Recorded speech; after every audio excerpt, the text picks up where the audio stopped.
నేటి నుంచి పార్లమెంటు నియోజకవర్గాల వారీగా కాంగ్రెస్ సమీక్షలు చేయనుంది. ఇవాళ మధ్యాహ్నం గాంధీ భవన్లో తెలంగాణ కాంగ్రెస్ ఇన్ఛార్జ్ మీనాక్షి నటరాజన్ సమీక్షలు చేయనున్నారు. ఇవాళ మధ్యాహ్నం 2 గంటలకు మెదక్, సాయంత్రం 5 గంటలకు మల్కాజ్గిరి పార్లమెంటు స్థానాలపై రివ్యూ చేయనున్నారు. రేపు ఉదయం 11 గంటలకు కరీంనగర్, 2 గంటలకు ఆదిలాబాద్, సాయంత్రం 5 గంటలకు పెద్దపల్లి పార్లమెంటు నియోజకవర్గంపై రివ్యూ నిర్వహించనున్నారు. పార్టీ పరిస్థితులు, సమస్యలు, పరిష్కార మార్గాలపై మీనాక్షి నటరాజన్ చర్చించనున్నారు.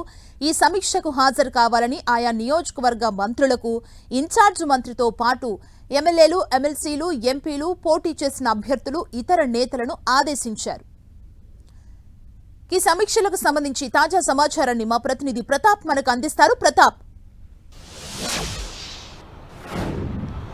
సుమా, కాంగ్రెస్ పార్టీ కొత్త ఇన్ఛార్జ్ మీనాక్షి నటరాజన్ పూర్తి స్థాయిలో రంగంలోకి దిగారని చెప్పుకోవచ్చు. ఆమె పనిని వేగవంతం కూడా చేశారు. అయితే కాంగ్రెస్ పార్టీకి సంబంధించి ఇప్పుడు ప్రజెంట్ మొత్తం పార్టీ కార్యవర్గాన్ని, అదేవిధంగా కార్పొరేషన్, దానికి సంబంధించిన కార్పొరేషన్ పదవులను కానీ డైరెక్టర్లను కానీ వేయాలని చెప్పేసి కాంగ్రెస్ పార్టీ నిర్ణయించింది. అందులో భాగంగానే కాంగ్రెస్ పార్టీకి సంబంధించి ఎవరు ఏ విధంగా వర్క్ ఉంటుంది, ఏ విధమైన సమస్యలు ఉంటున్నాయని తెలుసుకునేందుకు కూడా మీనాక్షి నటరాజన్ ఈ రోజు నుంచి రంగంలోకి దిగారు. ఆమె వరుసగా ఒక్కొక్క పార్లమెంటు వారీగా సమీక్షలు చేయాలని చెప్పేసి నిర్ణయించారు. ఈ రోజు మెదక్, మల్కాజ్గిరి 2 పార్లమెంటు సమీక్షలను కూడా చేయాలని నిర్ణయించారు. రేపు 3 పార్లమెంట్ నియోజకవర్గాలను కూడా సమీక్ష చేస్తారు. అట్లా మొత్తం 17 పార్లమెంట్ నియోజకవర్గాలను వరుసగా సమీక్ష చేసి ఒక పార్టీ పైన ఒక అంచనా రావడానికి ఆమె ఆలోచన చేస్తున్నారు. ముఖ్యంగా ఎవరెవరు ఏ విధంగా ఉంటున్నారు, ఎక్కడ వర్క్ చేస్తున్నారు అనే దానిపైన కూడా పూర్తి స్థాయిలో ఫోకస్ చేశారు. అదేవిధంగా మొన్న పార్టీ విస్తృత స్థాయి సమావేశం జరిగిన సందర్భంగా కూడా సీఎం రేవంత్ రెడ్డి మార్చి 10లోగా పూర్తి స్థాయిలో అన్ని సమీక్షలు చేసి ఒక రిప్రజెంటేషన్ ఇచ్చినట్లయితే కనుక ఎవరెవరికి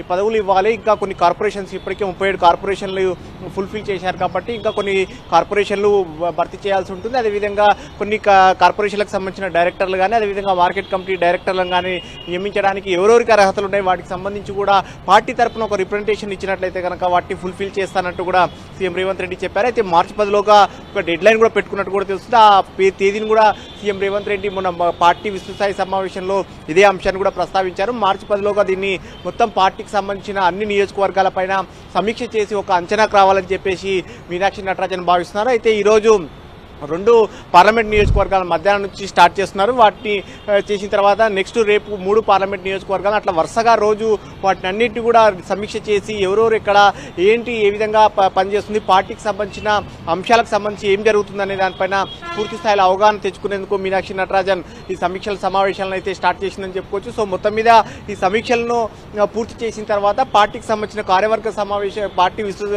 పార్టీ కార్యవర్గాన్ని అనౌన్స్ చేయడానికి కూడా బ్రేక్ పడింది. కాబట్టి ఎవరెవరికి ఏ పదవులు ఇస్తే బాగుంటుంది, పార్టీ పదవుల్లో కానీ అదేవిధంగా ప్రభుత్వంలో ఎవరోని ఏ విధంగా అకామిడేట్ చేయాలి, ఎవరికి ఎలిజిబిలిటీ ఉంటుంది, గతంలో వారికి ఇచ్చిన అష్యూరెన్స్లు ఏంటి అని వాటి అన్నిపైన ఫోకస్ చేస్తుంది. సో మొత్తం మీద ఈ వారం 10 రోజుల పాటు పార్టీకి సంబంధించిన అన్ని సమీక్షలు పూర్తి చేసి ప్రభుత్వానికి ఎవరికి అర్హతలు ఉన్నాయి, కార్పొరేషన్ చైర్మన్లు కానీ, అదేవిధంగా మార్కెట్ కమిటీ డైరెక్టర్లు కానీ, అదేవిధంగా మిగతా కార్పొరేషన్లలో కూడా డైరెక్టర్ల పోస్టులతో పాటు మరికొన్ని అంశాలకు సంబంధించి పార్టీ కార్యవర్గంలో ఎవరెవరు వర్కింగ్ ప్రెసిడెంట్గా ఉండాలి, జనరల్ సెక్రటరీగా ఉండాలి, సీనియర్ వైస్ ప్రెసిడెంట్ కానీ, వైస్ ప్రెసిడెంట్ కానీ, ఇట్లా మొత్తం ఎవరెవరికి ఏ విధమైన బాధ్యతలు అప్పగించాలనే దానిపైన కూడా ఆమె అంచనా వేయడం కోసం వరుసగా సమీక్షలు అయితే చేస్తున్నారని చెప్పొచ్చు. సుమా, థ్యాంక్ యూ ప్రతాప్.